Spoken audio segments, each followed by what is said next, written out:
ఏయ్, ఏందే నీ లొల్లి? ఎవతివే నువ్వు? ఎవరా? నీ తమ్ముణ్ణి అడుగు, చెప్తాడు నేనెవరో. నాకు అన్యాయం చేసి ఇంకో దాన్ని పెళ్లి చేసుకుంటావా? సిగ్గు లేదు? చెప్పు కార్తీక్, నాకెందుకు అన్యాయం చేస్తున్నావు? చెప్పు. వద్దులు. ఎందుకు అన్యాయం చేస్తున్నావు? చెప్పు కార్తీక్, చెప్పు. చెప్పు.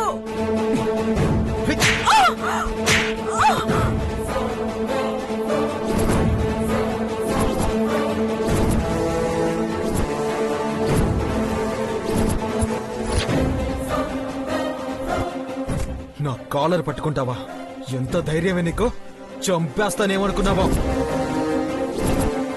అవునే, నాకు నచ్చిన అమ్మాయిని నేను చేసుకుంటా. నీకేంట సంబంధం?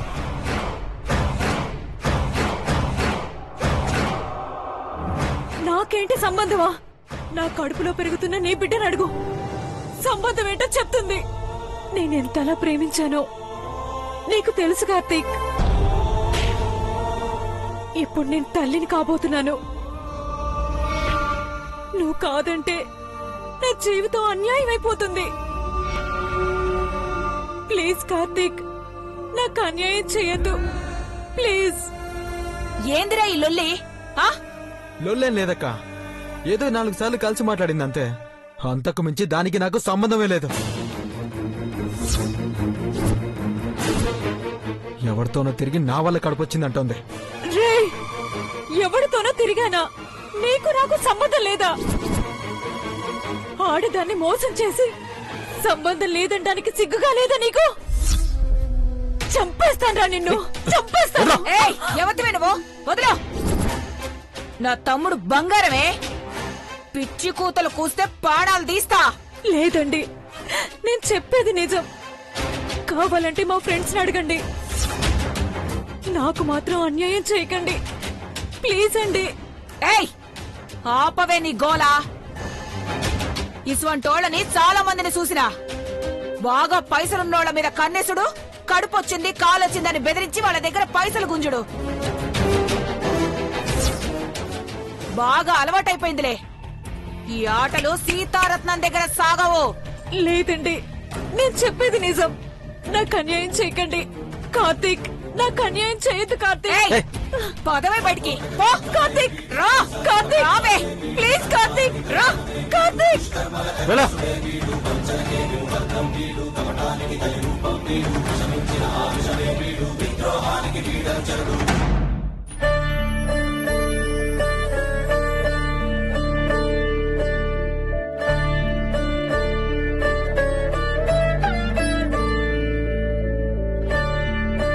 ఏయ్ పిల్ల,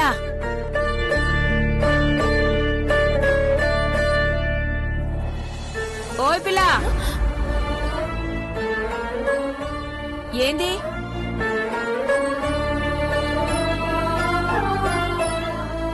ఏందమ్మా, ఎంత పిలిచినా ఉలుకు లేదు పలుకు లేదు. యాడో లోతుల్లో ఆలోచిస్తున్నట్టున్నావు. ఏంది కథ? అయ్యో, ఏం లేదండి, ఏం లేదు. ఏం లేకపోతే గాల్లోకి ఆ సూపేంది? పిలిచినా పలకకపోవడేంది? ఏదో కతుంది పిల్ల.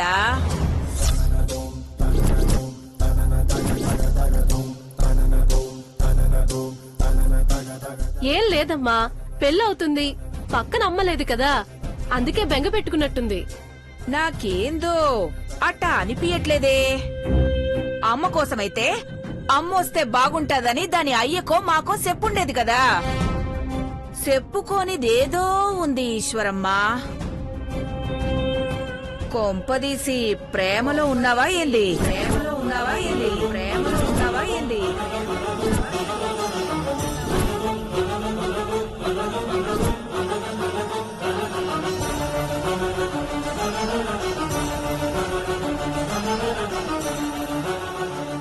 అడిగేది నిన్నే. అలాంటి కథలేం లేవు కదా. తీరా మంటపంలోకి పోయినాక ఆడెవడో సినిమాల్లో హీరో లెక్కొచ్చి మేం ప్రేమించుకున్నాం పెళ్లి చేసుకుంటామని లొల్లిగట్ట చెయ్యడు కదా. లేదండి, అలాంటిదేం జరగదు. ఏ కథ లేకపోతే సరే, ఏమైనా ఉందే అనుకో, గా వచ్చేటోడిని వచ్చినట్టే నరికి పోగులేడతాం. నరికి పోగులేడతాం. నరికి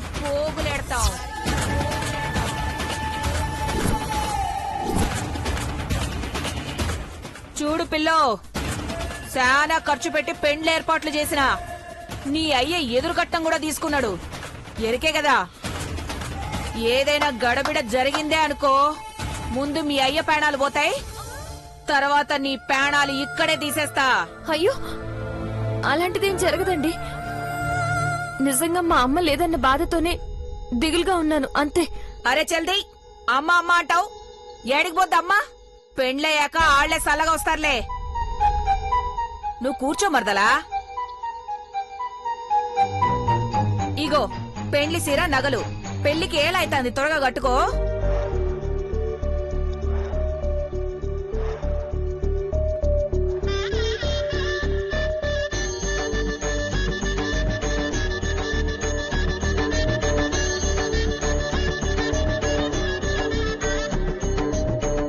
ముత్తైదువులు జర భద్రం. పదవే పిల్ల.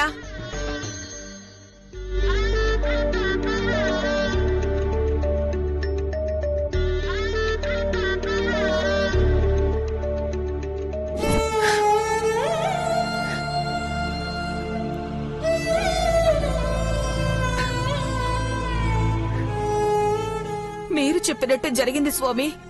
మా ఇంటి వెలుగుని, అదృష్టాన్ని చెయ్యి జారిపోకుండా చూసుకోమన్నారు, కానీ చెయ్యి జారిపోయింది స్వామి. మా మృదుల మమ్మల్ని అందరినీ వదిలి వెళ్లిపోయింది. ఎందుకిట్లా జరిగింది స్వామి? మా సంతోషం కోసం దాని జీవితం బలి తీసుకోనికి పోయింది. అది క్షేమంగా లేకపోతే మేమిట్లా సంతోషంగా ఉండగలం? శుక్ర మహాదశ అన్నారు, జీవితం మలుపు తిరుగుద్ది అన్నారు. ఎట్లా జరిగింది స్వామి? పిలుస్తున్నది కన్న తండ్రే కదా అని ప్రేమతో వెళ్లిపోయింది స్వామి. కానీ వాడొట్టి తాగుబోతూ ఏం చేస్తాడో ఏవోనని భయంగా ఉంది స్వామి. దాని మనసుకి నచ్చినండి మనవాడుద్ది అన్నారు, కానీ వాళ్ళ నాన్న ఎవరితోనే పెళ్లి చేస్తానని తీసుకెళ్లిపోయాడు. ఏ రాక్షసుడికిచ్చి కట్టబడతాడో, ఏం చేస్తాడో అని భయమైతుంది స్వామి. కాపాడే మార్గం చెప్పండి స్వామి. బాధలో ఉన్నాం కదా అని అంతా చెడు జరుగుతున్నట్టు కాదు భారతమ్మ. అయినా ఏ ఆడపిల్లైనా కన్న తండ్రి పిలిస్తే వెళ్లకుండా ఎలా ఉంటుంది? తాగుబోతు తండ్రితో వెళ్ళింది, బిడ్డ ఏమైపోతుందోనని మీరు కంగారు పడుతున్నారు. కానీ ఎలాంటి మనిషినైనా మార్చగలిగేంత గొప్ప మనసున్న జాతకం ఆ అమ్మాయిది. ఆ తండ్రితో వెళ్లడం బిడ్డ దురదృష్టం అని మీరనుకుంటున్నారు, కాని ఆ తండ్రి అదృష్టం కొద్దీ బిడ్డ తోడుగా వెళ్ళిందని కాలం రుజువు చేస్తోంది. నేనేదైతే చెప్పానో అదే అక్షరాలా జరుగుతుంది. ఆ తండ్రి చేతుల మీదుగానే బిడ్డ కళ్యాణం జరుగుతుంది.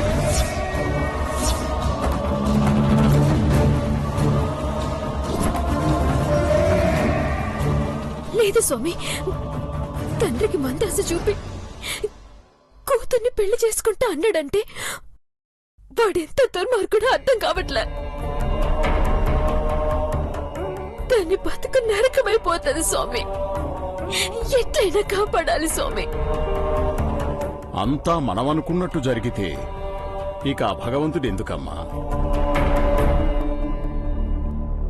జాతకం ప్రకారం భవిష్యత్తు ఊహించి చెప్తున్నాను. కళ్యాణం తప్పకుండా జరుగుతుంది. తప్పకుండా జరుగుతుంది. తప్పకుండా జరుగుతుంది.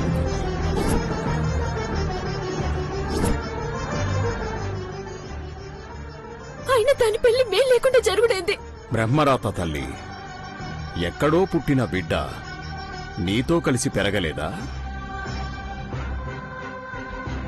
ఆడపిల్ల కన్యాదానం కసాయివాడైనా ప్రాణం తీసే రాక్షసుడైనా తండ్రే చేయాలి. అది రాత.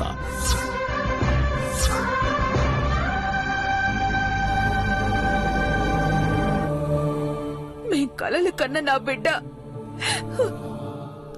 దాని పెళ్లి కారు చీకట్లో జరుగుతుందా స్వామి? చీకటిని చీల్చి భానుప్రకాశుడై వస్తాడు.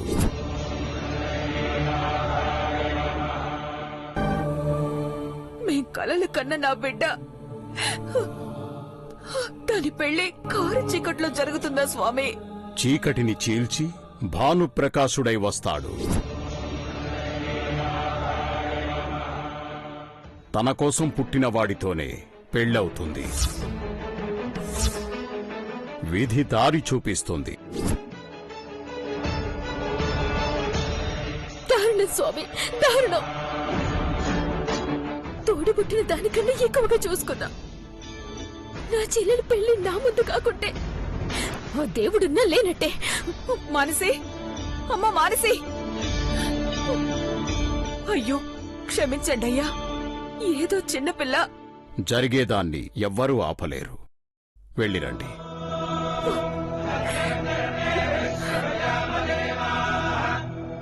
ఏడడుగులు పడే తీరుతాయి.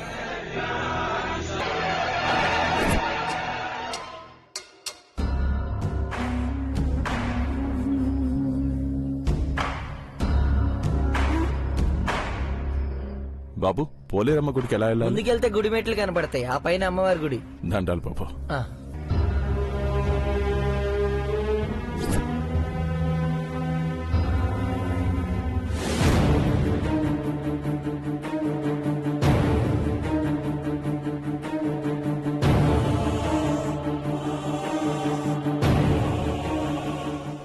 తను చూసారా?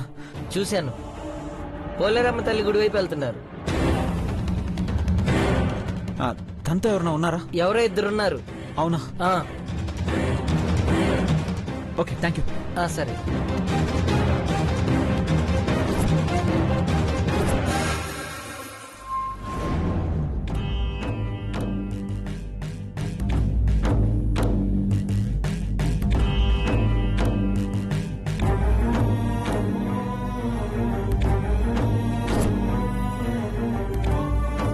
అమ్మా పోలేరమ్మ తల్లి, నా బిడ్డ పెళ్ళమ్మా. ఆ అబ్బాయి దేవుడమ్మా. నా కోసమే ఇదిగో ఈ భూమి మీద దిగాడు. నా బిడ్డ కోసమే పుట్టాడమ్మా ఆ దేవుడు.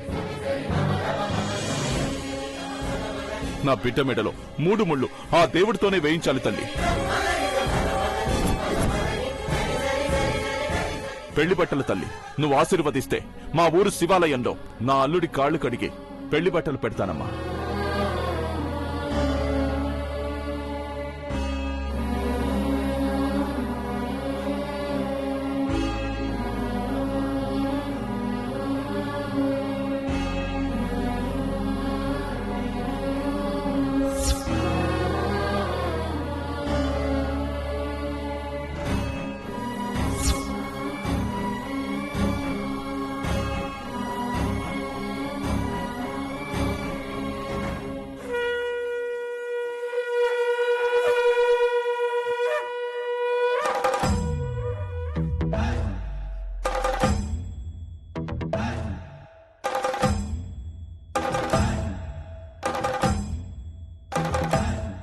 పదన్నమ్మా.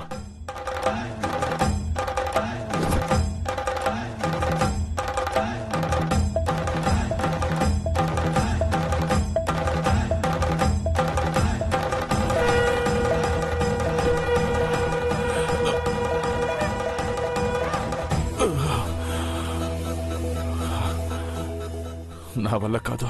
మావయ్య, ముహూర్తానికి టైం అవుతోంది, పద.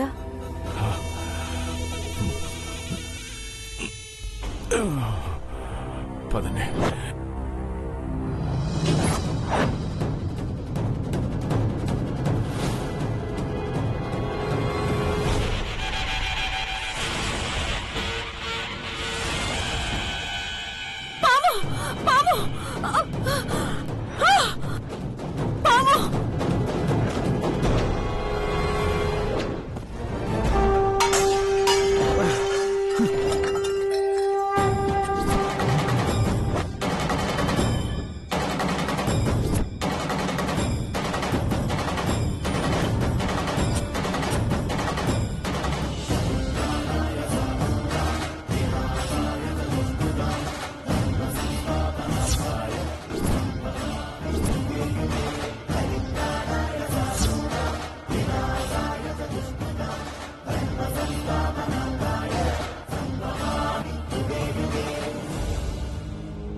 అవి తీసుకోండమ్మా.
అన్యాయం ఇది.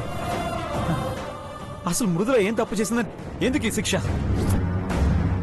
కుటుంబం అక్కడ ఏడ్చుకుంటూ కూర్చున్నారు తెలుసా? అసలు ఎన్ని పూజలు చేసింది నీకు, ఎన్ని ఉపవాసాలుంది, అన్నీ మర్చిపోయి ఆ అమ్మాయికి ఎందుకు ఇన్ని కష్టాలు పెడుతున్నావు? మృదుల ఎక్కడున్నా కనిపించేలా చెయ్యి, లేదంటే మానసి మాకు దక్కదమ్మా. వాళ్ళ ప్రేమను దూరం చేయకు ప్లీజ్.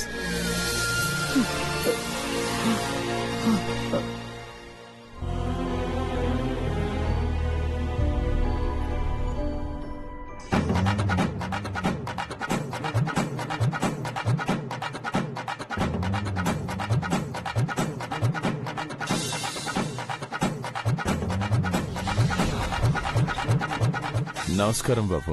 ఏంటిదంతా? నమస్కారం అయ్యా. ముందు ఇందులో కాళ్ళు పెట్టాలుడు చెప్తాను.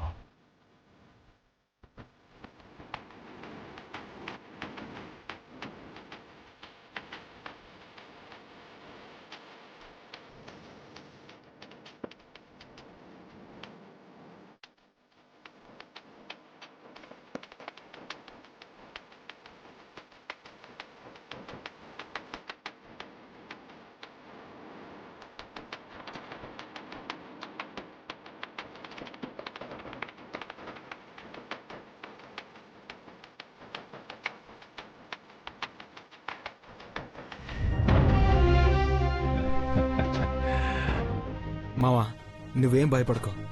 ఏరి కోరి పెళ్లి చేసుకుంటున్నా. నీ కూతురు నేను బాగా చూసుకుంటా. మా అమ్మాయి మేళ్ళలో తాళి కట్టి ఆరిపోయిన నా గొంతులో అమృతం పోసిన దేవుడయ్యా మీరు. చల్లగా ఉండాలి. నా బిడ్డను చల్లగా చూసుకోండి. నా బిడ్డ బంగారం అయ్యా. సరే సరే, టైం అవుతోంది, పెడదామా?